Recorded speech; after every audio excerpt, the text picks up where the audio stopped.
Hey guys, welcome. This is Tait Talks NBA podcast, and I'm here to tell you about a little thing that I'm trying to spread some awareness of and really shed some light on. I'm really here to talk to you today about the phenomenon known as the one and done rule in NCAA, which is college basketball sports. Now, the one and done rule is a rule placed in college right now for basketball players specifically, who, if they're good enough, they can go to college for 1 year. After that 1 year, if they are good enough, they can declare for the NBA draft and therefore leave college after that 1 year. Now, this subject seems pretty straightforward, but nowadays there's actually a lot of controversy going on about the one and done rule and whether or not it should be gotten rid of or kept. And today I'm going to be talking about why I think it should be kept and why I think it's very important that it is to be kept, both for the players and for college. I'm going to talk about some statistics, I'm going to go over some interesting facts, and then I'm going to present the counter arguments and say why I think the rule should stand and should not be gotten rid of. First off, I'm going to talk about the amount of freshmen that are being drafted nowadays, which, if a freshman is being drafted, that means that player has gone one and done in college. And now, in just 18 years, the numbers have changed drastically. Now, in 2000, 26 seniors were drafted, right? And only 3 freshmen. And that was in the year 2000. So that's a pretty big difference. And it wasn't very popular to go one and done back then. But just over the last 18 years since then, in 2018, 11 seniors were drafted and 18 freshmen were drafted. Now that's a totally different number than the first year, and this just shows how popular this one and done phenomenon has become. And a lot of players are doing it, going straight to the NBA, trying to get that paycheck as quick as they can. There's actually pretty interesting because in the 90s and up until about 2005 was the year they cut it off. But until then, players were able to go from high school to college, or not to college, but to the pros.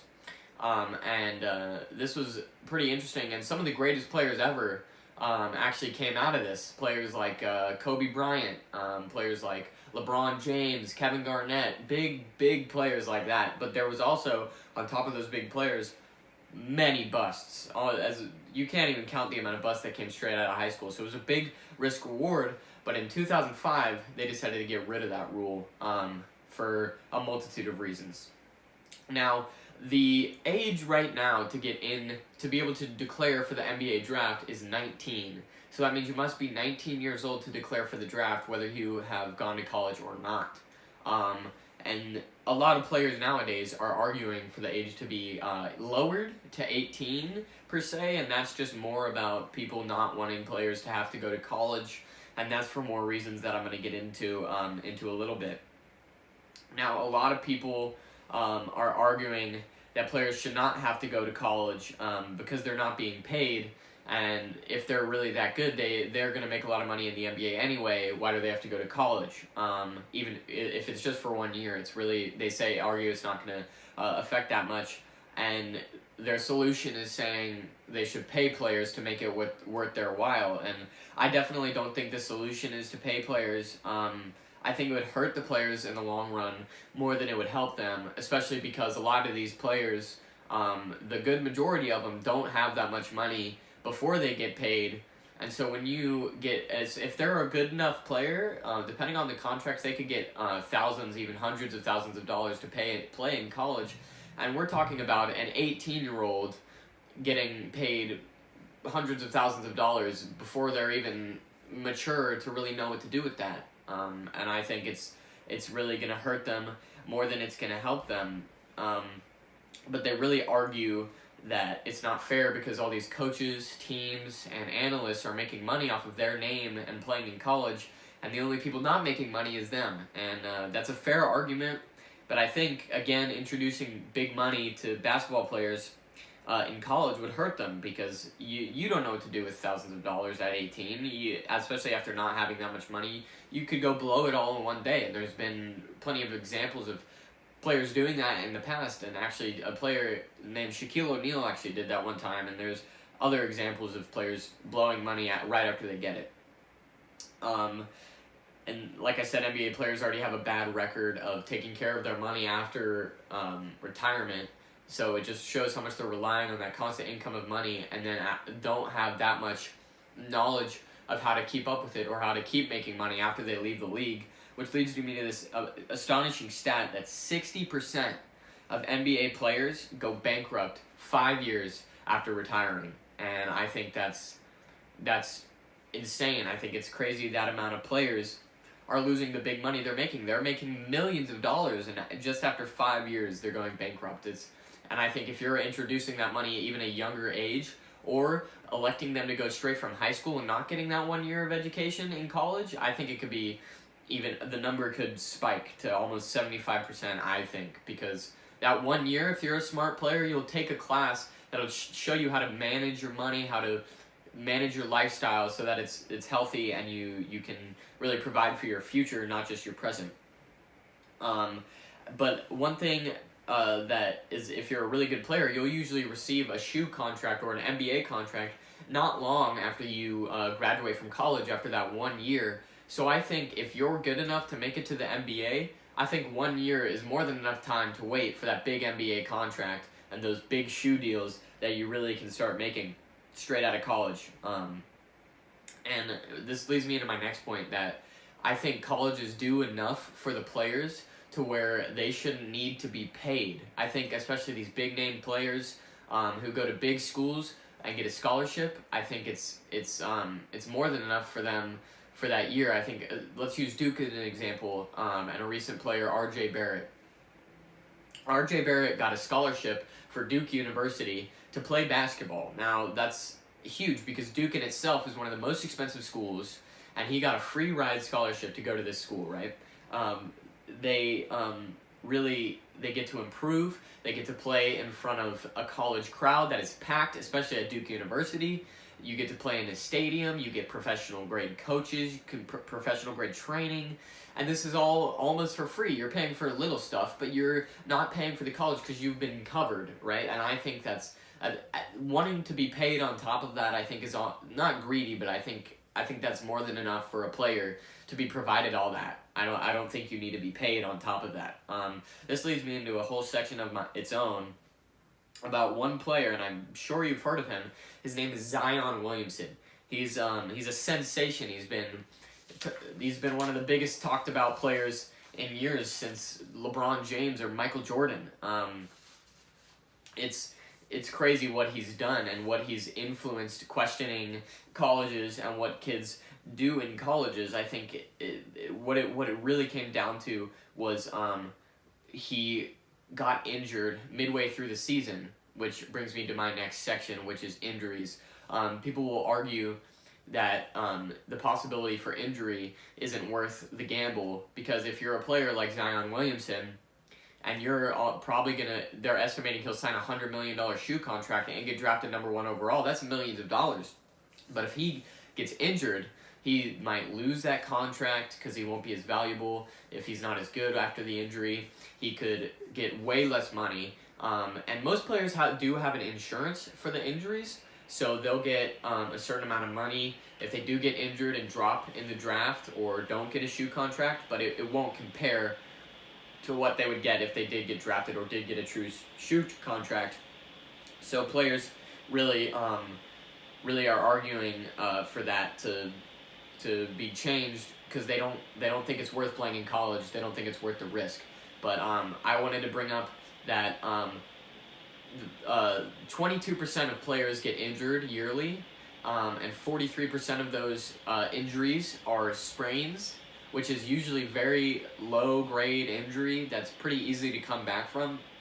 Now, this isn't to say players don't get very badly injured. A lot of players get very badly injured, and it's really sad to see, but I think the biggest stat, I think, is that 60% of the injuries come during practice. Now, this leads me to my next point, that saying a player getting injured in college isn't worth it, and I think you could say that, but I think it's if they're not going to play in college and they take it maybe a year off, not necessarily off, but they don't go to college, or they go to the Euro League for a year because you're able to do that, I think that player, if they're that good, they're going to be practicing and they're going to be training and they're going to be doing all this, and your risk for injury is just the same, if not higher, while you're practicing. So saying that just because a player is in college that their risk for injury is higher, or if they don't play they won't get injured and they'll be guaranteed that money.